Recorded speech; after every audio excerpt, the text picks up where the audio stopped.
Brethren, welcome to today's video. We're going to be talking all about the Sorceress today, going over the playstyle, core skills, the class mechanics, the ultimate skills, the legendary aspects, and trying to answer the question, should you main the Sorc? So, without further ado, let's get into it, shall we?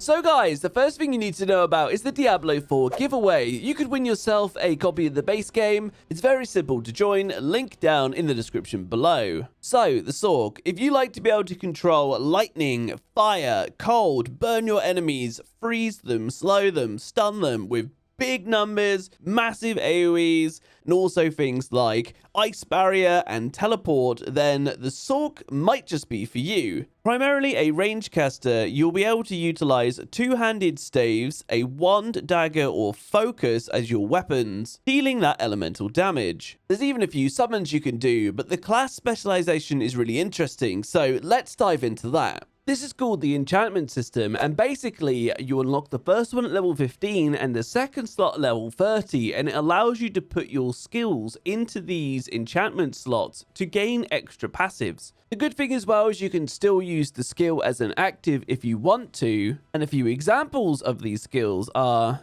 every 15 seconds, a blizzard forms around your body for 4 seconds. Or evade is replaced by teleport on like a 17-second cooldown, teleporting you around. There's loads of different ways to experiment with the Sorc here, and I think it's going to make build diversity quite cool. Next up, let's talk about the skills. These are basic skills, core skills, defensive skills, conjuration skills, mastery skills, and finally, ultimate skills. Basic skills are your standard spammable skills, and this is Frostbolt, Spark, Firebolt, and Arc Lash. These skills don't use any mana, which is your primary resource, as most of you probably guessed, but they do have extra effects like chilling, which is slow, or burn damage, or even stuns. Next up is the core skills. These are your mana spenders that hit much harder, and this starts with Ice Shards. Launch 5 shards that deal damage, which deal extra damage to frozen targets. Unfortunately, no footage. For the next one, Frozen Orb. At least an orb that chills and does damage while also expelling out shards. Next is your standard Fireball skill, dealing damage and exploding.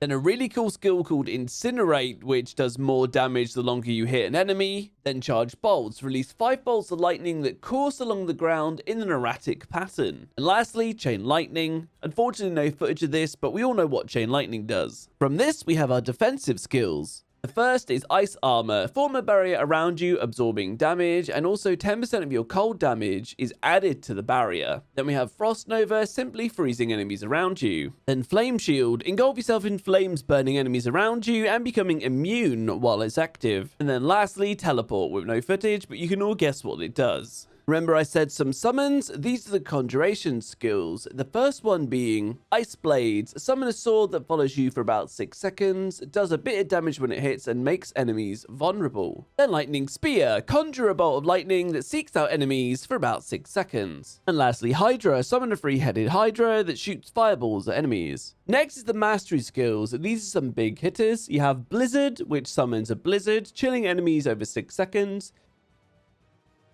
Meteor, summoning down a meteor strike at the target location for big damage and burning the ground. Firewall, create a wall of flames that burns enemies for 160% damage for 8 seconds. Then Ball Lightning, conjure a ball of lightning that slowly moves forwards, continually zapping enemies. Unfortunately, no footage of this one though. Next up, you got the amazing looking ultimate skills, starting here with Deep Freeze, encasing yourself in ice, becoming immune to damage, while continually dealing out damage and then exploding at the end. Then Inferno, dealing huge fire damage in an area before exploding. Lastly, Unstable Currents, a 10-second buff whenever you cast a lightning skill. Another random non-basic lightning skill is also cast. Now, I think some of those skills look really cool. Let me know down in the comments below what you think after seeing that. But I also want to take this moment to invite you to join the Brotherhood. This is the clan we'll be making for launch and for beta, so come join the Discord and get involved. Link down in the description below. Finally, we have the legendary aspects. Now, I won't go over all of them, otherwise we'll be here all day, but I did make a video about the legendary system the game has, so if you need to know about that, link down below. But these are essentially legendary quality passives that you can put on your gear, and starting off, we have defensive ones. Check out this bottom one. Aspect of Unwavering. Taking direct damage has a 5% chance to reset the cooldown of one of your defensive skills. Next up is Offense, and check this one out. You deal 30% more damage to immobilized, stunned, or frozen enemies, so nice for a good CC build. The next set of offense, check this out here. Aspect of Splintering Energy. Lightning Spear has an 11% chance to summon another one when you cast it. This was the summonable lightning bolt that automatically seeked out the targets. That would be really awesome to have 2 of those going around. Then we have some resource ones here. These are all based around getting mana back, like casting your ultimate skill restores 80 mana. And lastly, we have a utility and free mobility ones. So you got things like gain 20% movement speed for 3 seconds after teleporting. Could be really useful in PvP for being able to just bail out. Or even the top one, every 5 times you deal direct fire damage to an enemy, they're immobilized, so an extra form of CC. So my brethren, if you're a big fan of huge damage with these massive AoEs, taking control of the elements to annihilate your foe with fire, ice, and lightning, on a well-rounded class with great defensive and mobility options, I think this class is going to perform very well in the Sanctuary. So guys, you need to ask yourself the question, will you main it? Let me know down in the comments below. And until the next one, I'll catch you in Discord.